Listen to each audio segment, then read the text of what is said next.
Hello everyone, welcome and welcome back to my YouTube channel. I am Sunaina. So इस video में हम पढ़ेंगे SQL यानी कि सिंपल क्वेरी लैंग्वेज के बारे में।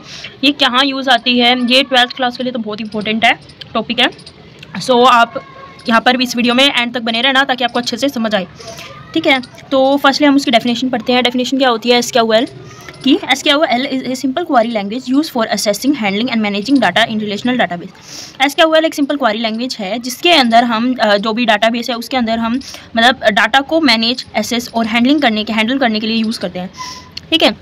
नेक्स्ट है हम कैरेक्टरिस्टिक के बारे में पढ़ते हैं। कैरेक्टरिस्टिक क्या होते हैं? Characteristic, it is very easy to learn and use. ये बहुत आसान होती है सीखने के लिए और यूज़ करने के लिए। Large volume of database can be handled easily. इसकी ज़्यादा वॉल्यूम के कारण इसको आसानी से हैंडल किया जा सकता है। It is not procedural language, it means do not have to set a procedure to complete a task, just to positive a command to complete activity. मतलब क्या कहता है, ये एक नॉन प्रोसीजरल लैंग्वेज होती है। इसका मतलब ये होता है कि इसके अंदर किसी काम को पूरा करने के लिए उसको निर्धारित करने की ज़रूरत नहीं है, सिर्फ उसको एक कमांड देने की ज़रूरत है, वो कार्य अपने आप हो जाता है, ठीक है। सो नेक्स्ट हम पढ़ रहे हैं प्रोसेसिंग कैपेबिलिटीज़ ऑफ एसक्यूएल।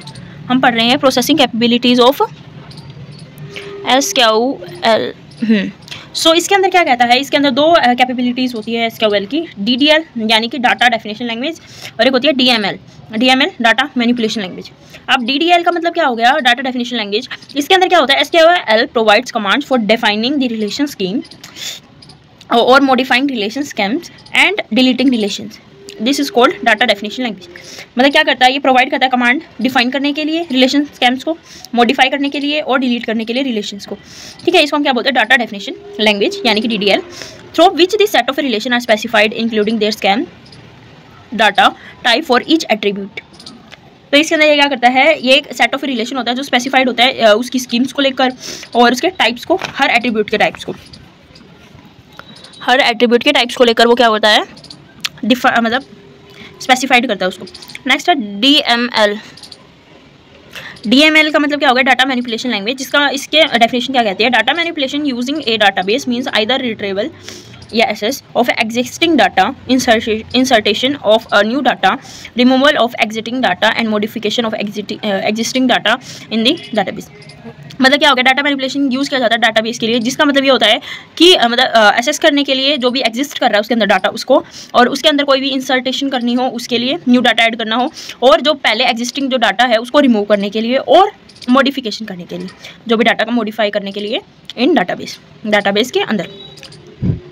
तो ये हो गई इसकी प्रोसेसिंग कैपेबिलिटीज़। नेक्स्ट हम पढ़ते हैं डीडीएल की कमांड्स। जो ये है डाटा डेफिनेशन है इसकी कमांड्स। इसके अंदर कमांड्स में क्या कहता है? फर्स्ट है क्रिएट टेबल। हमें क्रिएट टेबल मतलब ये इसकी कमांड्स होगी, हम कैसे कर सकते हैं। तो फर्स्ट हो गया हमारे पास कि create table. To create a database we use to create table. हम डाटाबेस को क्रिएट करने के लिए हम क्रिएट टेबल का यूज़ करते हैं। स्टेटमेंट का शो एंड द फॉलोइंग, ये इसका सिंटैक्स होता है, ये बहुत इंपॉर्टेंट होता है। तो फर्स्ट क्या होगा? क्रिएट टेबल, टेबल का नेम। फर्स्ट एट्रीब्यूट में डाटा टाइप कॉन्स्टेंट, सेकंड में डाटा टाइप कॉन्स्टेंट। ये हमने अभी सिंटैक्स से हमने क्या टेबल तैयार कर ली। अब उसके बाद क्या कहता है? After creating a table we may realise that we need to add or remove an attribute. मतलब हमें ये मतलब रियलाइज़ हुआ कि हमें ज़रूरत है किसी एट्रीब्यूट को रिमूव या ऐड करने की। हमें मतलब हम कुछ भूल जाते हैं तो हम ये होता है ना, कुछ ऐड करना था रह गया इसके अंदर, या रिमूव करना था वो ऐड हो गया, तो वो चीज़। An attribute or to modified the database of an existing attribute. मतलब क्या बोलता है कि अगर हमारे मॉडिफाई करना हो डाटा टाइप में, कोई एग्जिस्टिंग एट्रीब्यूट है उसके अंदर, मतलब क्या कहता है कि किसी भी जो मतलब एट्रीब्यूट हो गया उसको ऐड कॉन्स्टेंट इन एट्रीब्यूट, मतलब हमें किसी चीज़ को ऐड करने की जरूरत है, उसको मॉडिफाई करने की डाटाबेस के अंदर वो। In all such cases we need to change और alter the structure of a table by using the alter statement, ठीक है। मान लो अब हमें मतलब कुछ ऐसे केसेस होते हैं कि हमें ज़रूरत होती है चेंज करने की स्ट्रक्चर के अंदर, structure of A table by using the alter constant. मतलब हम उसके अंदर क्या कर सकते हैं, हमें ज़रूरत है मान लो चेंज करने की और स्ट्रक्चर के अंदर, अल्टर ऑफ स्ट्रक्चर, तो हम टेबल के अंदर हम किसको यूज़ करके कर सकते हैं? अल्टर स्टेटमेंट को। सिंटैक्स क्या होगा? आफ्टर टेबल, जो भी टेबल का नेम हो गया, ऐड या मॉडिफाई या ड्रॉप जो भी करना है वो, और एट्रीब्यूट 1 और एट्रीब्यूट 2, ठीक है। तो यहाँ तक तो हमारा क्या हो गया? हमारे पास जो भी ये था डीडीएल कमांड्स थी वो हो गई डीडीएल कमांड्स। नेक्स्ट है जो डीएमएल कमांड्स हो गई, डीएमएल कमांड्स होगी वो कर रहे हैं अब हम।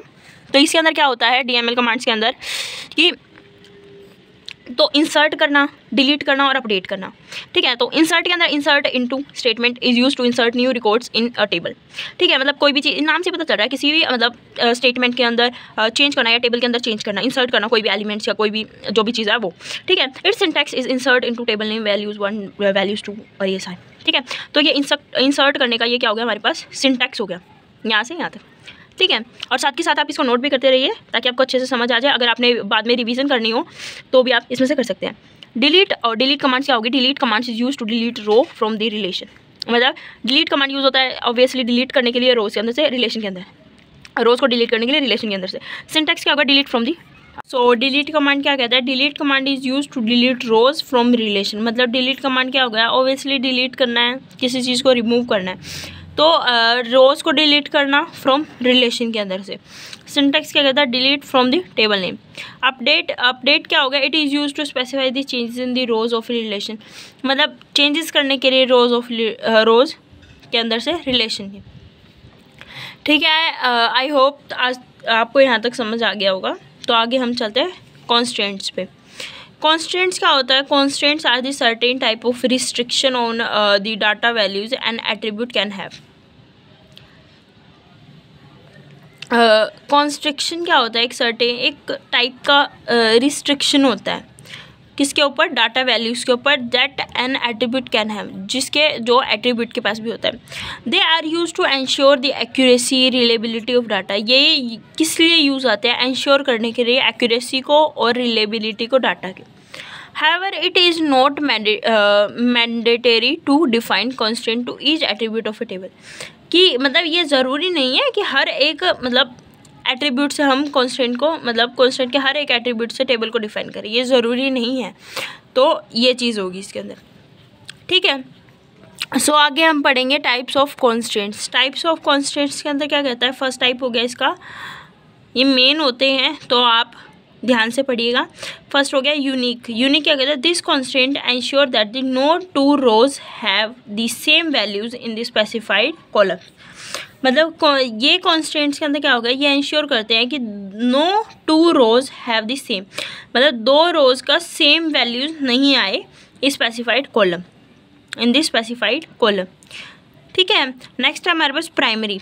प्राइमरी क्या होगा, this constant declares a column as the primary key of the one column can be applied in the constant.